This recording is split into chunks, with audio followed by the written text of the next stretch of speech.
सोचिए, क्या कोई कहानी किसी को उम्मीद के शिखर पर ले जाकर वहां से इतनी बेरहमी से गिरा सकती है कि वो फिर कभी उठ ही ना पाए। आज हम एक ऐसी ही डिजिटल कहानी की परतों को खोलने जा रहे हैं जो डर पैदा करने में उस्ताद है, और इसका ट्विस्ट उफ ऐसा है कि आप उसे कभी भूल नहीं पाएंगे। तो कहानी की शुरुआत होती है एक बहुत ही क्लासिक वार्निंग के साथ। अब जानते हैं ना हॉरर फिल्मों वाला नियम, जब कोई कहता है वहां मत जाओ तो हम सब जानते हैं कि कहानी के हीरो क्या करते हैं। जी हां, वो ठीक वहीं जाते हैं जहां उन्हें जाने से मना किया गया हो। तो चलिए कहानी के पहले हिस्से में गोता लगाते हैं। यहां हमें पता चलेगा कि ये जगह है क्या, कौन है हमारे किरदार, और कैसे उनकी जिज्ञासा उन्हें सीधे सीधे अंधविश्वास से टकराने पर मजबूर कर देती है। और ये कोई मामूली जगह नहीं है। कहानी हमें सिर्फ एक लोकेशन नहीं दिखाती, बल्कि सीधे सीधे कहानी के विलेन से मिलवाती है। और विलेन कौन है? एक जंगल, एक ऐसा जंगल जो खुद एक जीता जागता राक्षस है। अब मिलते हैं हमारे किरदारों से। देखिए, यहां पर कहानी एक क्लासिक हॉरर मूवी वाला फॉर्मूला अपनाती है। एक है आर्यन, एकदम बहादुर फोटोग्राफर। दूसरा है समीर, उसका दोस्त जो डरता बहुत है। और तीसरी है काव्या, जो एक निडर ट्रैकर है। मतलब एक बहादुर, एक डरपोक और एक गाइड। ये तिकड़ी आगे चलकर कहानी में जो ड्रामा पैदा करेगी उसका अंदाजा अभी से लगाया जा सकता है। तो अब कहानी आगे बढ़ती है और यहीं से एक नॉर्मल सी लगने वाली ट्रैकिंग एक खतरनाक साइकोलॉजिकल खेल में बदल जाती है। देखते हैं कैसे। यहां कहानी बहुत चालाकी से खेलती है। वो सीधे सीधे हमारी सेंसेस पर अटैक करती है। सोचिए, अचानक तापमान गिर जाता है, कानों में हजारों फुसफुसाहटें गूंजने लगती हैं, और पेड़ वो अपनी जगह बदलने लगते हैं, रास्ता रोकते हुए। मतलब यहां पर माहौल ही आपका सबसे बड़ा दुश्मन है। और देखिए, जंगल का तरीका कितना शातिर है। वो बस बू करके नहीं डराता, नहीं, वो हर किरदार के लिए एक पर्सनल ट्रैप तैयार करता है। जैसे समीर को उसकी बहन की आवाज सुनाई देती है जो मुसीबत में है। मतलब जंगल उनकी भावनाओं का इस्तेमाल करके उन्हें एक एक करके ग्रुप से अलग कर रहा है। तो अब सवाल ये उठता है, क्या ये जंगल सच में एक जिंदा राक्षस है? और ये सवाल सिर्फ किरदारों के मन में नहीं है, कहानी हमें भी सोचने पर मजबूर कर देती है, क्योंकि यहां लॉजिक फेल हो चुका है। अब तक जो डर दिमाग में चल रहा था ना, वो अब हकीकत बन जाता है। दिमागी खेल खत्म, अब होती है असली फिजिकल चीजों की शुरुआत। क्योंकि वो चीज, वो शैतान अब आखिरकार सामने आ जाता है।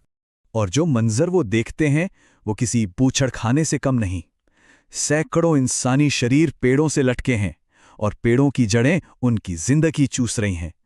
वो पुरानी कहानियां, वो लोक कथा सब सच थीं। ये जंगल सचमुच अपने शिकार को खा रहा है।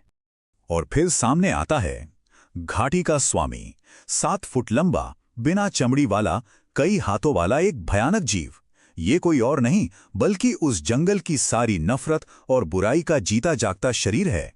वो राक्षस काव्या को एक नुकीली टहनी से मार डालता है। और अब आर्यन बिल्कुल अकेला है। उसके दोस्त जा चुके हैं, उम्मीद खत्म हो चुकी है। और यहीं से कहानी उसके आखिरी डेस्परेट मूव के लिए स्टेज सेट करती है। लेकिन आर्यन हार नहीं मानता। एक आखिरी कोशिश में वो अपनी पूरी हिम्मत जुटाता है। जड़ों पर पेट्रोल डालता है, एक फ्लेयर जलाता है और फेंक देता है। और वो राक्षस आग की लपटों में घिर जाता है। एक पल के लिए लगता है कि सब खत्म हो गया, आर्यन जीत गया। और इसके ठीक बाद कहानी एक जबरदस्त यू टर्न लेती है। सब कुछ शांत हो जाता है। कहानी जानबूझकर हमें एक झूठी तसल्ली देती है, एक झूठा सुकून कि चलो बुरा सपना खत्म हुआ। हमें दिखाया जाता है कि आर्यन जलते हुए जंगल से बच निकला। उसे एक ट्रक ड्राइवर मिला। महीनों तक वो अस्पताल में रहा। फिजिकली तो ठीक हो गया, लेकिन उसकी आवाज चली गई। डॉक्टर कहते हैं कि किसी बहुत ठंडी चीज के संपर्क में आने से उसके वोकल कॉर्ड्स जम गए। सब कुछ कितना लॉजिकल लग रहा है ना, जैसे किसी ट्रॉमा का एक मेडिकल एक्सप्लेनेशन। लेकिन ये सब जो लॉजिकल लग रहा था वो बस एक धोखा था। अब आता है कहानी का वो मोड़ जो सब कुछ बदल कर रख देगा, जो पूरी कहानी को एक नया ही मतलब दे देगा।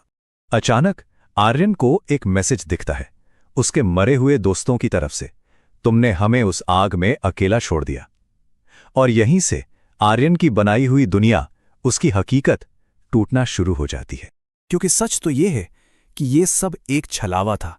वो अस्पताल, वो ट्रक ड्राइवर, महीनों का इलाज, कुछ भी कुछ भी सच नहीं था। वो कभी जंगल से बाहर निकला ही नहीं था। और फिर राक्षस का असली मकसद सामने आता है। वो कहता है, इंसान का सबसे बड़ा हथियार उसकी उम्मीद है, और मैंने तुम्हारी वही उम्मीद तोड़ दी। समझ रहे हैं? असली हॉरर मारना या काटना नहीं था। असली हॉरर था उम्मीद देना और फिर उसे इस तरह कुचल देना कि इंसान की रूह ही मर जाए। और कहानी का सबसे दुखद हिस्सा वो ये है कि आर्यन सिर्फ मरता नहीं है, नहीं, उससे भी बुरा होता है। वो जिस बुराई को खत्म करने गया था, अब वो खुद उसी का एक हथियार बन चुका है। पहले वो हीरो था, अब वो एक चारा है। उसकी आवाज का इस्तेमाल अब नए शिकारों को घाटी में बुलाने के लिए होता है। और वो आग, उससे वो राक्षस मरा नहीं, बल्कि वो श्राप तो और भी ज्यादा फैल गया। अब जंगल की जड़ें जमीन के नीचे से आसपास के गांवों और शहरों की तरफ बढ़ रही हैं। वो आग हार नहीं थी, वो तो एक शुरुआत थी। तो कहानी यहां खत्म नहीं होती। ये हमें एक बहुत ही डरावने सवाल के साथ छोड़ जाती है। घाटी का श्राप अब जंगल तक सीमित नहीं है, तो सवाल ये है, अब वो कहाँ